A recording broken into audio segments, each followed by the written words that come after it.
Hi Capricorn 2024 Yearly Kapalaran Horoscope Tarot Scope Reading.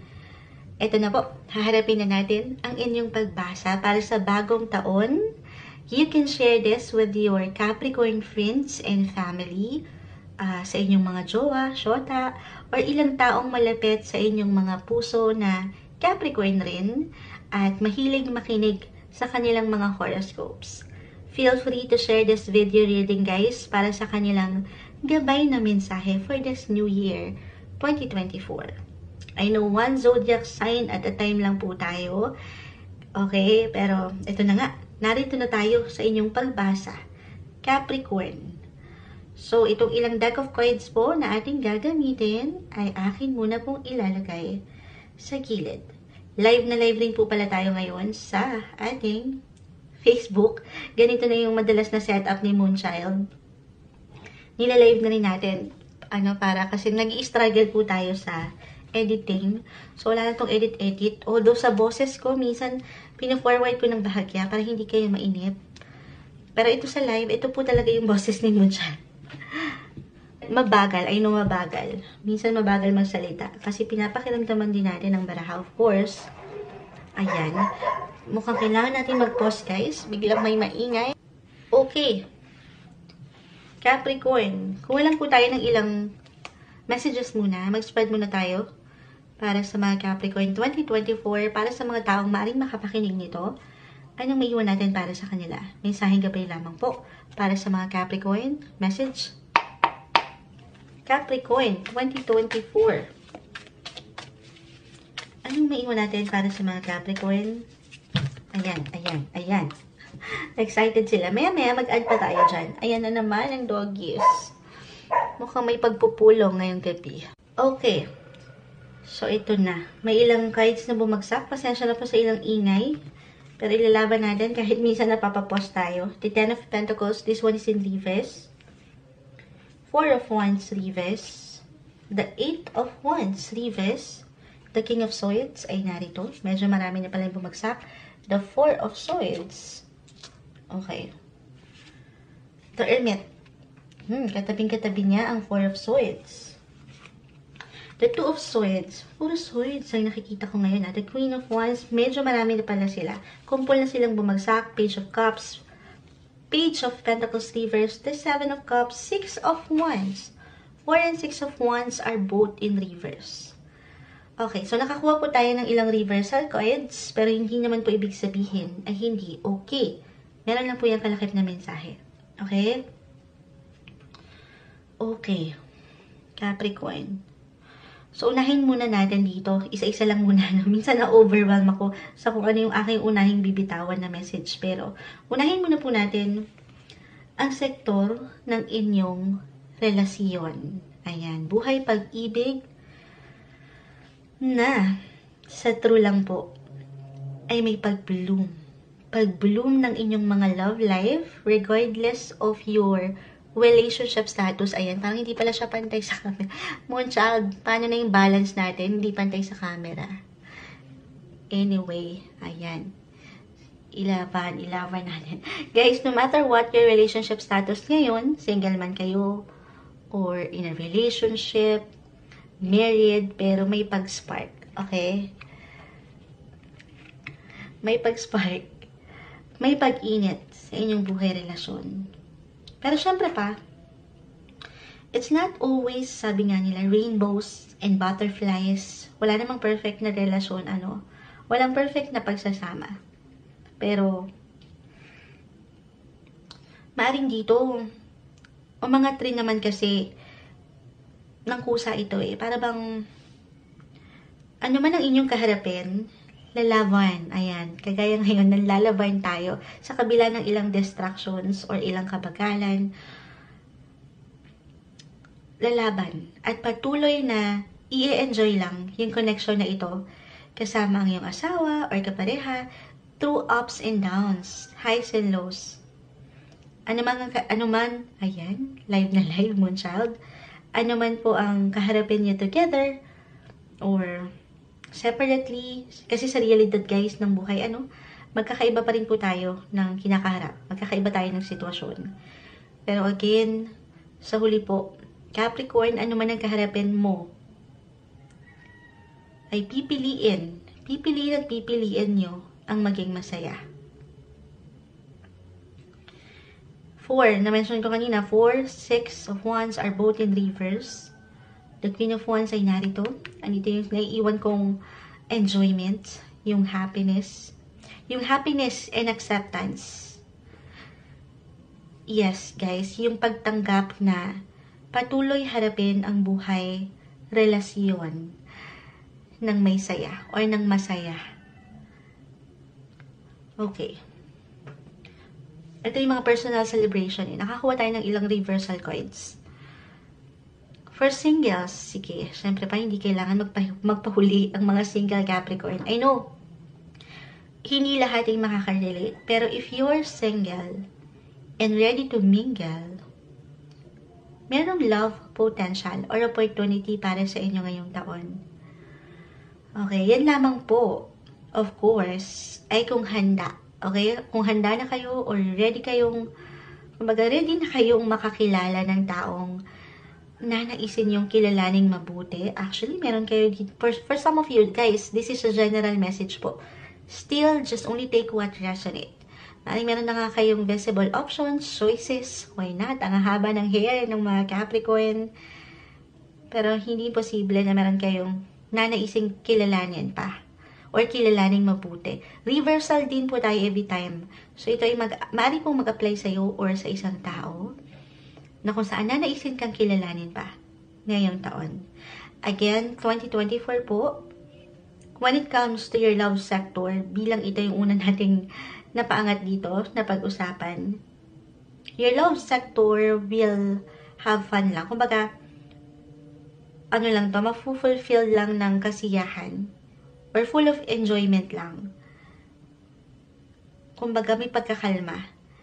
Pero, hopefully, okay, especially if ready na rin naman talaga kayo, singles, okay, to find that serious kind of love. Walang imposible.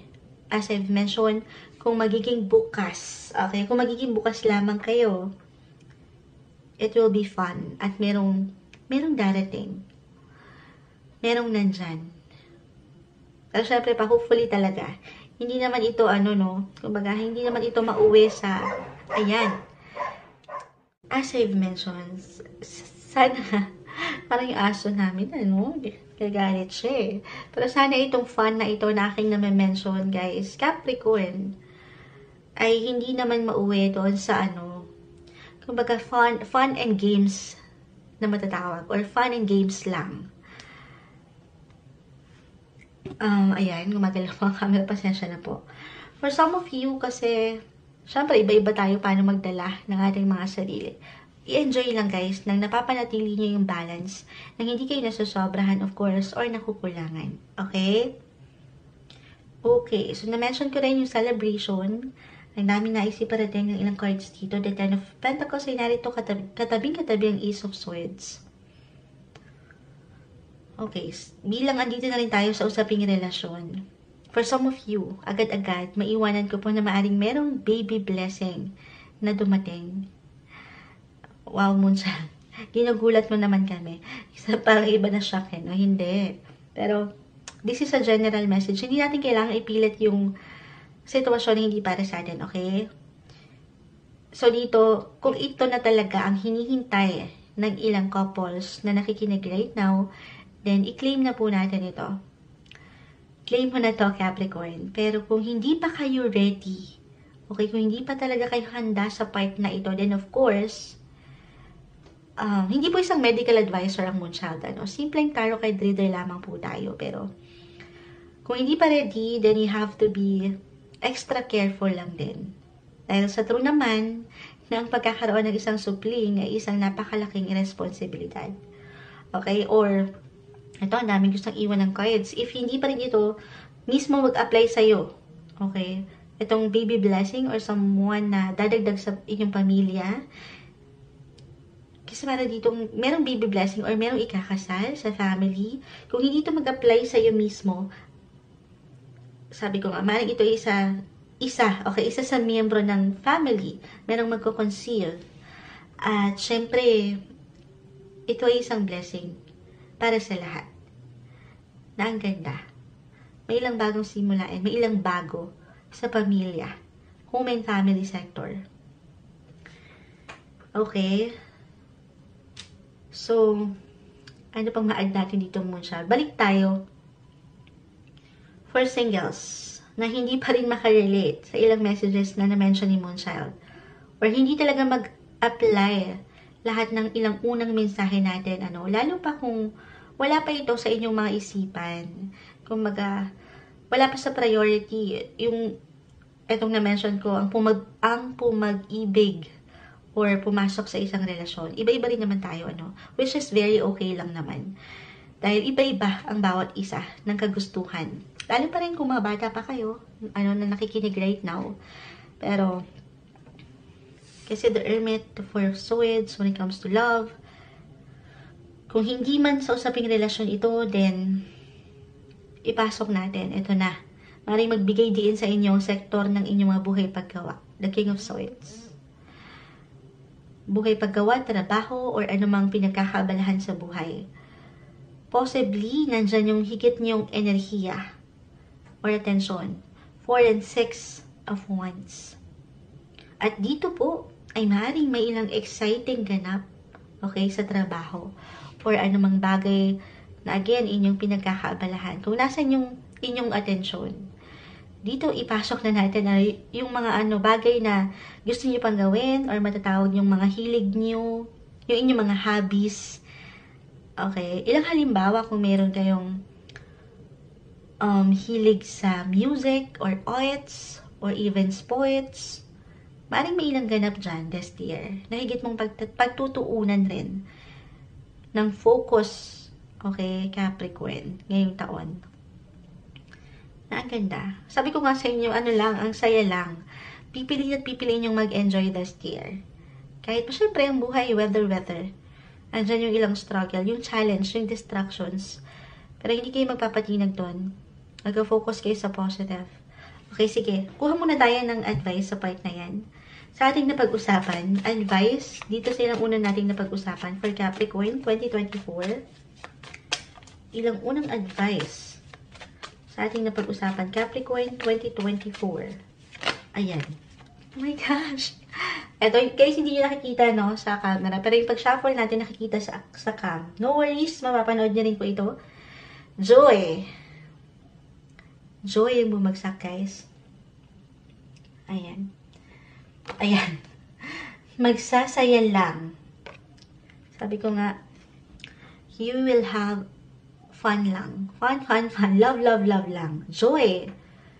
Ano man ang pwede nyong pagdaanan, ano man ang pwedeng iba to sa inyo ng universe, this 2024, sa huli, pipiliin nyo ang maging masaya. Na nakaka-happy. Bilang umayon dito sa ilang una nating napag-usapan, pagdating sa inyong mga buhay, relasyon, pamilya. Okay, merong celebration. May pag-angat ng inyong mga puso na kay saya. So, sana all. Okay. So, bilang ang dami na rin bumagsak, dito ko na rin huhugutin yung ilang message natin na may iwan para sa inyong, kasi napag-usapan natin, actually, medyo bahagya lang yung career, Sige, pag-usapan natin ang inyong work or career sector.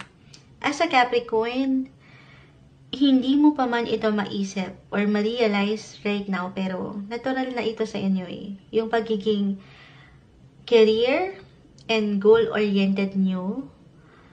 So, may iwan ko pa rin po na 2024, patuloy na mangingibabaw ang pagiging hardworking mo.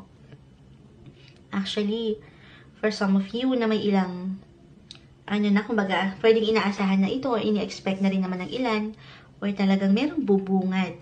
Sabi ko po kanina, kung ako i-relate ito, yung sa love reading, may ilang options na kayo kung natandaan nyo, may ilang choices, may ilang nilulook forward na kayo.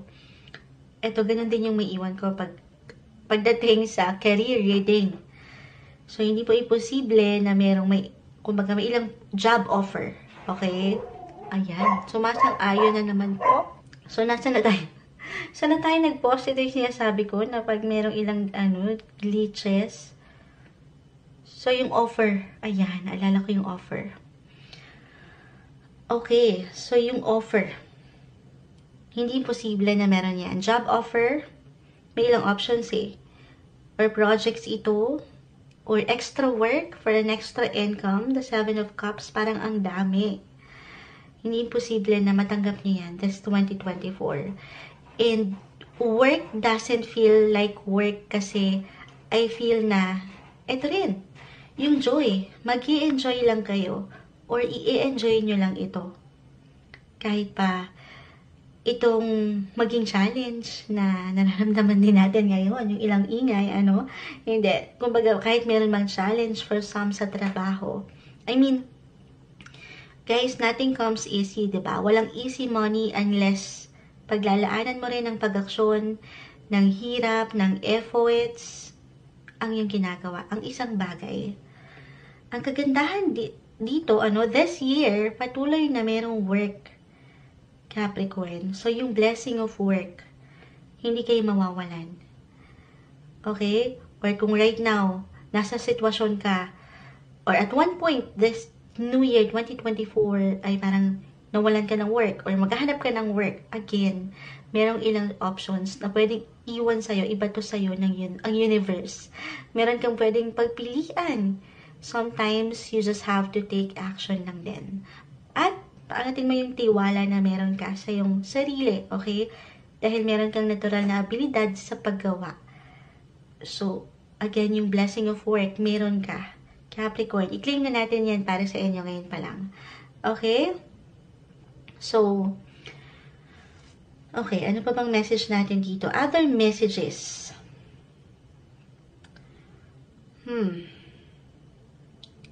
Other messages. For some of you, okay, marahil kailangang marinig na yes, importante ang trabaho. Mahalaga na seryoso. Sabi ko nga po, sa Capricorn, andyan yung pagka-serious mode nyo. Kung trabaho, talagang trabaho. Walang personalan, trabaho. Focus tayo dyan. Grind kung grind, work kung work. Pero mag-enjoy pa rin. Ipapasok nyo pa rin yung enjoyment kahit parang nagtatrabaho pa rin kayo. I mean, kahit nagtatrabaho, masaya rin. Okay? Maybe isang message yon para sa ilan na Capricorn na pwedeng makarinig ngayon na take it easy, magpahinga rin. Work kung work, yes, pero wag mo rin kalimutan na, kumbaga, sumabay at mag-enjoy lang sa iyong ginagawa ng walang pressure. At napapanatili mo sa iyong sarili yung comfort. Okay? Mahalaga na komportable ka. At syempre ay masaya. And speaking of comfort in work, maaaring kakibat rin ito ang iyong pakiramdam. The Four of Swords, kita mo siya? Four of Swords, the Hermit, katabing-katabi niya. May paghiga. Ganyan, may paghiga. Monshad, ayan. Merong paghiga, merong pagpapahinga. It could be, guys, mentally or physically. When it comes with health, usaping kalusugan, reminder tayo na hindi po isang medical advisor ang Monshad, pero dahil nga, as I've mentioned kanina, possible na patuloy na mayroong blessing of work, patuloy kayo sa paggalaan ng enerhiya sa trabaho. Maybe, this is a message rin for some of you na syempre, ay huwag kalimutan ng sarili. The Hermit. Ayan, ikaw to mismo. Sana nakikita, nagbe-blur kasi siya, guys. Ayan. The Hermit. So, huwag niyo kakalimutan yung kayo. Palaging pakiramdaman ang sarili. Always listen to your body, guys. Tanging kayo lamang po ang higit na makapagsasabi rito. Pero sa true lang, kung hindi kakalimutan ng sarili, kahit pa sa mga panahon na parang ang hirap i-priority nung ikaw, alam mo yun, parang lalo na kung present na talaga sa inyo itong ilang responsibilidad sa buhay, bukod sa sarili. Pero kung mananatili sa iyo ang balanse, Capricorn, Na I know, hindi madali, pero maaring, kasi kapag yan yung higit mong binigyan rin ng diin, ng focus, yung balance, maaring makitaan mo ng improvement ang sektor na ito. Lalo pa kung bibigyan mo talaga ng extra care and attention ang iyong sarili. Physically, mentally, emotionally. Okay? Huwag mo kalimutan yung ikaw.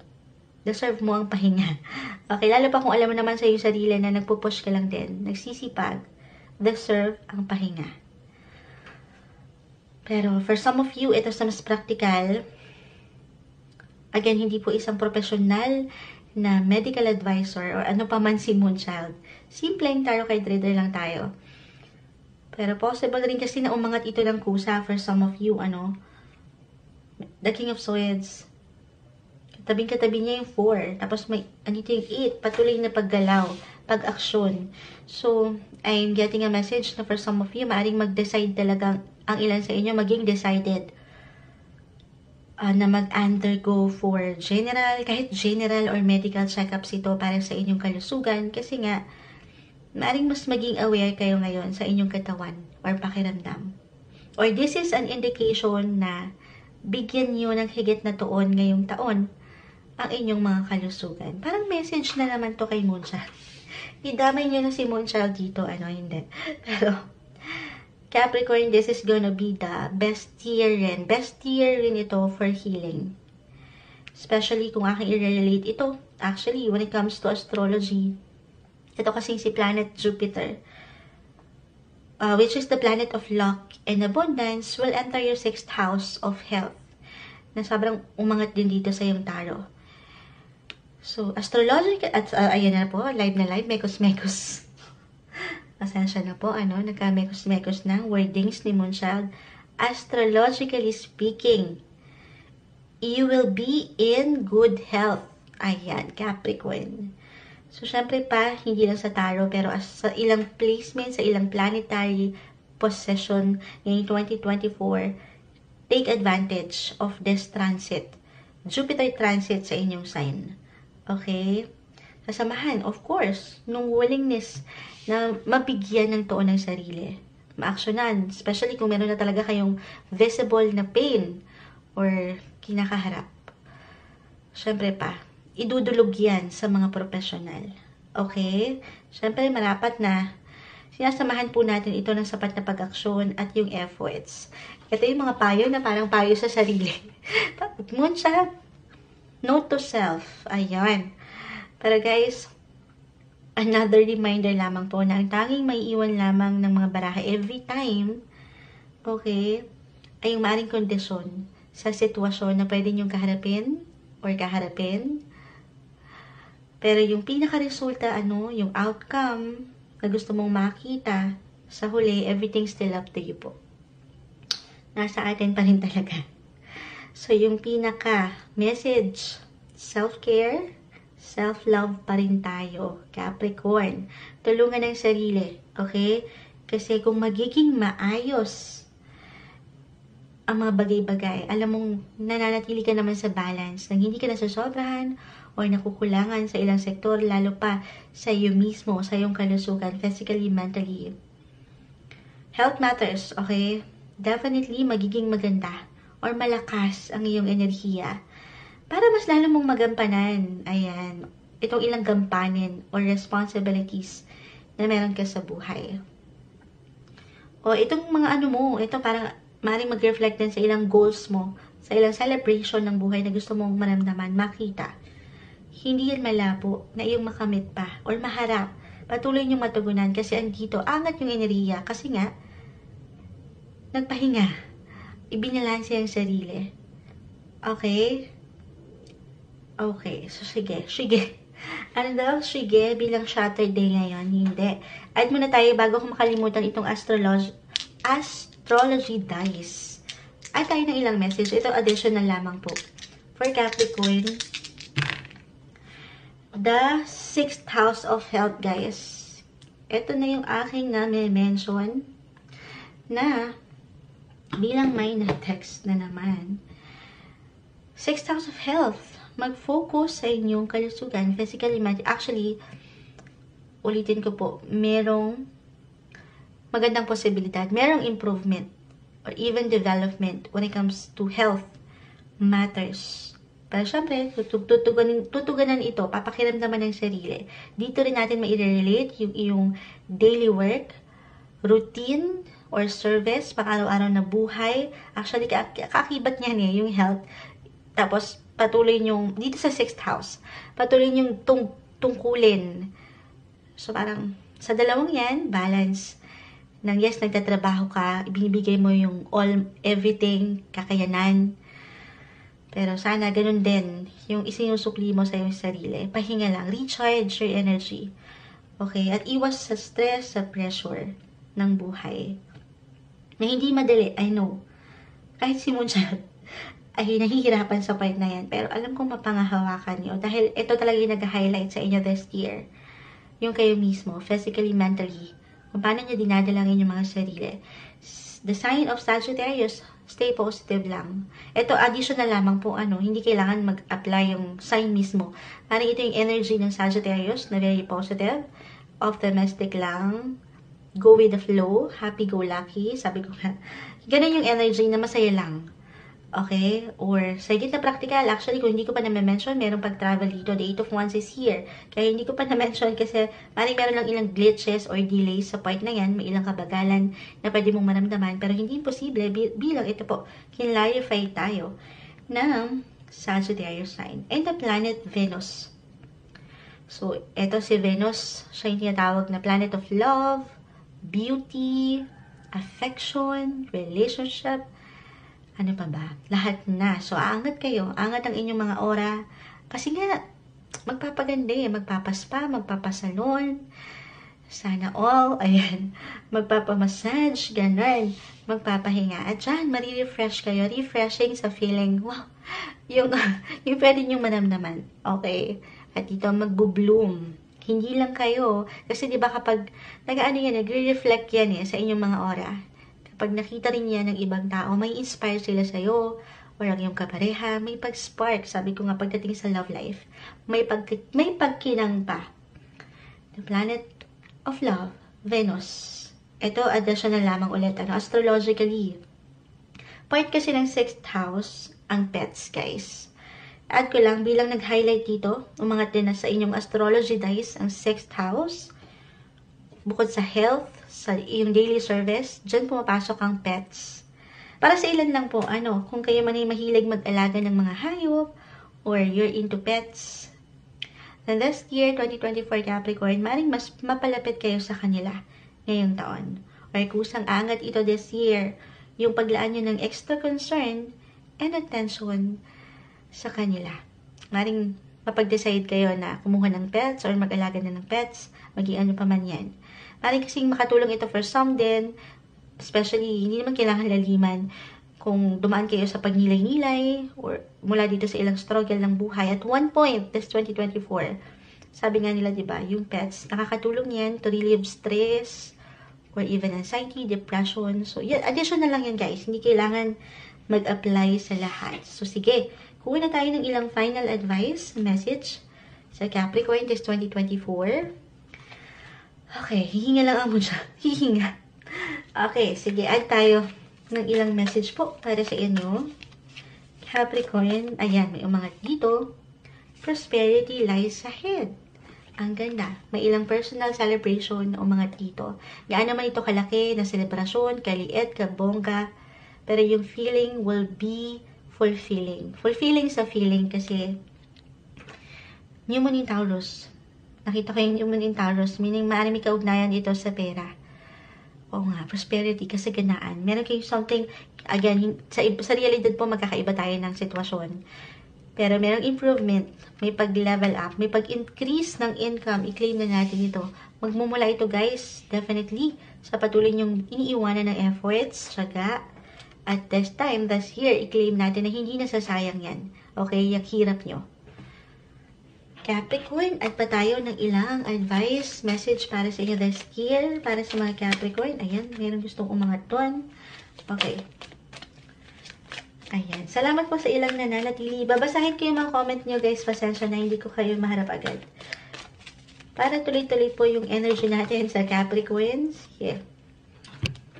At tayo ng advice. Final message, words sa Capricorn ngayong 2024. Ayan, may bumagsak na. Ano kaya ito? Reconsider? No. Parang ano, no? Reconsider mo, pero wag.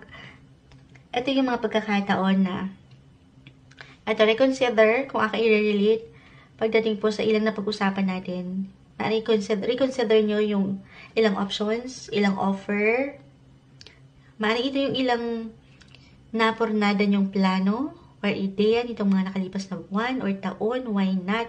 This time, umaangat yung pag-action or higit na pagiging action-oriented nyo, Capricorn, sa part na ito. Meron kayong i-considera na ilang sitwasyon, bagay, kahit sa simpleng ideya pa lang ito, na maaaring napaglipasan na, and this time, ilalaban, ipapush, bibigyan ng pag-aksyon. Reconsider. No. Other message kasi nakita ko dito yung pagninilay-nilay nyo sa inyong buhay na wag lang kayong, sabi ko nga happy lang parang ang saya lang, magaan lang. For some, kusa nga angat kasi yun. Yung parang pagiging ready nyo lang to take action, na minsan, di ba, may tendency kapag andito yung excitement, yung joy, biglang umangat, may tendency na magpadalos-dalos tayo sa ating pag-aksyon, na hindi natin masyadong napagninilay-nilayan ang isang bagay, ang isang tao, ang isang relasyon. So again, take it easy, isa-isa lang. Hindi nyo kailangan madalian. Iproseso sa inyong isipan, okay, na ginagamitan nyo ng pagtatanong, pag-usisa muna, ang mga bagay-bagay. Kasi ito yung umangat. Bakit no? And reconsider, dahil may mga bagay na hindi minamadali. No. Okay, yan yung nakikita ko dyan. Uy, dalawa pala to. Finding and travel. Ito na. Sagittarius sign. Sagittarius, dyan, ang travel. Is a travel sign. So, umangat ang travel. It doesn't matter po kung ito ay long or short trips, pero definitely merong movement. The 8 of Wands ay narito. May pagkalaw, may pag-usad, may pamamasyal. Ay, pamamasyal. Finding. Meron kayong nais mapuntahan bilang ito yung umangat. Kahit sa simpleng ano pa lang ito, plano, ilang travel goals nyo, yung gusto nyo ng marating, yung ilang findings nyo online, travel goals, ganyan. Or, ito na, finding. Bilang na pag-usapan natin ang usaping health, meron kayong mafa-find dyan. Meron kayong matutuklasan na hindi posibleng ma-improve nyo.